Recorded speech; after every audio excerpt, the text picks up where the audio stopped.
بیچاری کئی روز سے دم توڑ رہی ہے، ڈر ہے خبر بد نہ میرے منہ سے نکل جائے، تقدیر تو مبرم نظر آتی ہے ولیکن پیران کلیسا کی دعا ہے کہ یہ ٹل جائے۔ تو پہلی بات میری ختم ہوئی، عالمی نظام خلافت دنیا کی تقدیر مبرم ہے، ہو کر رہے گی، اس میں کسی صاحب ایمان کو کوئی شک، کوئی شبہ، کوئی ریب نہیں ہونا چاہیے۔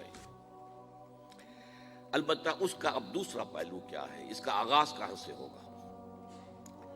پہلی بات تو یہ، ہمارے بعض لوگوں کے ذہنوں میں، سادہ دل لوگ وہ سمجھتے ہیں کہ پوری دنیا میں ایک ہی دفعہ آ جانی چاہیے، یہ کوئی علاقائی خلافت تو نہیں ہو سکتی، خلافت تو عالمی ہوتی ہے۔ ان سے میں کہتا ہوں عالمی خلافت کب تھی جناب؟ یہ تو نہ خلافت راشدہ میں عالمی تھی، کیا ہندوستان شامل تھا اس میں؟ کیا چین شامل تھا؟ کیا یورپ شامل تھا؟ اور پھر جو خلافت کے نام سے جو ملوکیت چلی ہے وہ بھی صرف آپ دور بنو امیہ میں کہہ سکتے ہیں کہ وہ پورا عالم اسلام کم سے کم اس کے تحت تھا۔ بعد میں خلافت عباس، بنو عباس میں، اور فاطمیین کی خلافت میں، اور آل عثمان جو ہیں آٹومان ٹرکس کی خلافت میں ٹکڑے تھے، حصے بکھرے تھے، کوئی مانتا تھا کوئی نہیں مانتا تھا۔ اور سب سے بڑی بات یہ، اگر ایک دم پوری دنیا پر خلافت قائم ہو سکتی تو حضور کے دست مبارک سے ہوتی، لیکن نہیں ہوئی۔ نتیجہ کیا نکلا؟ ایک ملک میں حضور نے قائم کر دی، جزیرہ نما عرب، یہاں خلافت قائم ہو گئی، حضور خلیفہ ہے۔ اس کے بعد آپ کے خلفائے راشدین نے پھر اس کو وسعت دی، شرقاً غرباً شمالاً، 3 کالمز نکلے ہیں فوجوں کے، صحابہ کرام کے، 3 کالمز، ایک ایسٹ ورڈ، ایک ویسٹ ورڈ، ایک نارتھ ورڈ۔ ایک عراق کو فتح کرتے ہوئے ایران میں پہنچ گیا، خراسان تک چلا گیا، ایک شام کو فتح کرتے ہوئے اور پھر سینائی پیننسولا سے ہو کر افریقہ میں داخل ہوا اور اٹلانٹک تک پہنچ گیا، تیسرا سیدھا شمال میں گیا، لیکن یہ زیادہ دور نہیں جا سکتا تھا، کوکیشین ماؤنٹینز آ گئے، کوہ قاف، اس زمانے میں تو یہ یوں سمجھیے کہ امپیسیبل تھا نا، کوہ قاف، لہذا وہاں آ کر رک گیا بابا۔ اب بھی یہ ہوگا، کسی ایک جگہ سے شروع ہوگا پھر پھیلے گا، اس کے سوا کوئی چارہ کار ہے ہی نہیں۔ اگر ہر جگہ پوری دنیا میں ایک ہی وقت میں ہو سکتا تو حضور کے دست مبارک سے ہوتا صلی اللہ علیہ وسلم۔ اب وہ نقطہ کون سا ہوگا، نقطہ آغاز کون سا ہوگا؟ اس میں پہلی بات تو میں نے کہا، جو شک کرے گا اس کا پھر ایمان مشکوک ہے، ہوگا، لازماً ہوگا، گلوبل ہوگا، پوری دنیا میں ہوگا۔ کہاں سے شروع ہوگا اس میں آپ اختلاف کر سکتے ہیں، لیکن مجھے تو 2 حدیثیں تو ملی ہیں جن سے یہ اندازہ ہوتا ہے کہ یہ اس مشرقی خطے سے ہوگا، عرب کے مشرق کی جانب کسی ملک سے ہوگا، کسی خطے سے ہوگا۔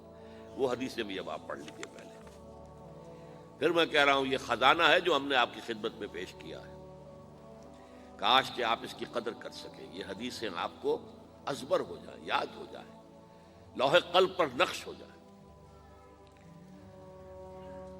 ہندوستان اور خراسان یعنی موجودہ افغانستان کا ذکر ابن ماجہ کی روایت ہے، عن عبداللہ ابن الحارث رضی اللہ تعالی عنہ قال رسول اللہ صلی اللہ علیہ وسلم یخرج ناس من المشرق یؤتئون للمہدی یعنی سلطانہ، یعنی سلطانہ، دونوں طرح سے پڑھ سکتے ہیں۔ حضرت عبداللہ ابن حارث فرماتے ہیں رضی اللہ تعالی عنہ کہ حضور نے ارشاد فرمایا، مشرق کی طرف سے وہ فوجیں نکلیں گی، لوگ آئیں گے جو عرب میں مہدی کی حکومت قائم کریں گے۔ یہ مہدی کون ہوں گے اس کا ذکر میں ذرا بعد میں کروں گا، لیکن نوٹ کر لیجئے کہ مہدی سے پہلے لازماً کسی مشرقی علاقے کے اندر وہ نظام قائم ہو چکے گا، تب وہاں سے فوجیں آئیں گی نا۔ یہ مشرق کون سا ہے؟ عرب کے مشرق میں آپ چلیے، ایران بھی آ جائے گا، افغانستان بھی ہے، پاکستان بھی ہے، اور اگر اسے اور توسیع دیں تو ہندوستان بھی ہے۔ یہ ہے عرب کا مشرق، اس سے فوجیں جائیں گی۔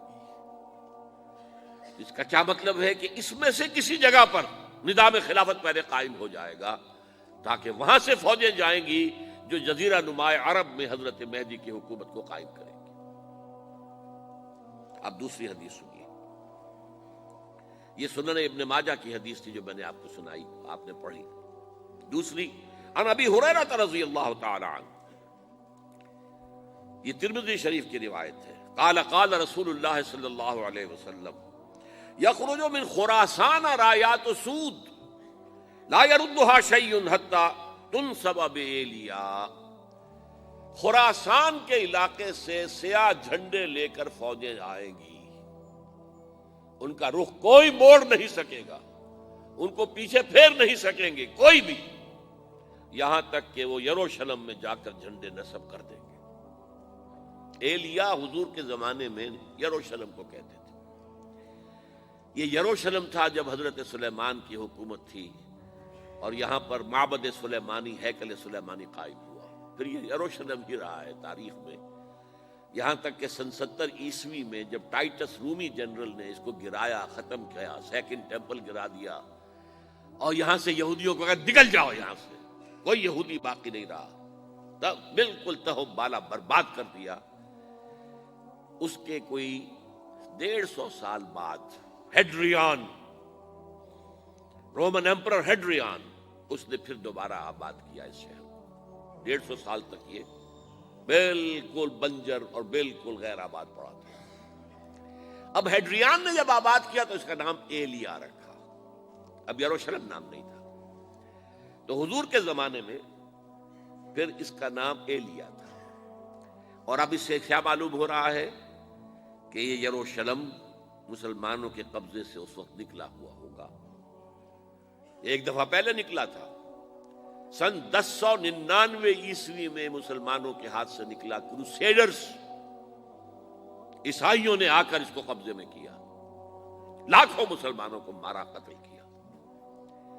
اس کو 1187 عیسوی میں واپس لیا ہے، کس نے لیا ہے؟ صلاح الدین ایوبی کرد۔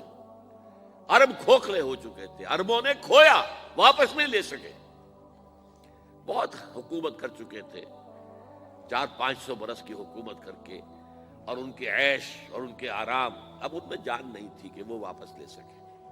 واپس لینے والا گرم کرد خون تھا، صلاح الدین ایوبی۔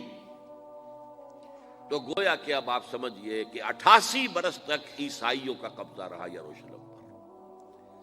اب 1967 میں یہودیوں نے قبضہ کیا ہے، اور اب 38 برس تو ہو گئے، 88 نہیں تو 38 برس تو ہو گئے، لیکن وہ دور آئے گا کہ اب پھر لیں گے، لینے والے عرب بھی نہیں ہوں گے، خراسان کے علاقے سے فوجیں آئیں گی۔ یہ خراسان کیا تھا؟ ایلیا تو میں نے آپ کو بتا دیا، یروشلم کا نام ہے۔ خراسان اس زمانے میں ایک بہت بڑے ملک کو کہتے تھے، کچھ حصہ پاکستان کا بھی اس میں شامل ہے، کچھ حصہ ایران کا بھی ہے، ایران کے اس حصے کو اب بھی خراسان کہتے ہیں، وہ ایک صوبہ ہے، خراسان ایک صوبہ ہے ایران کا چھوٹا سا۔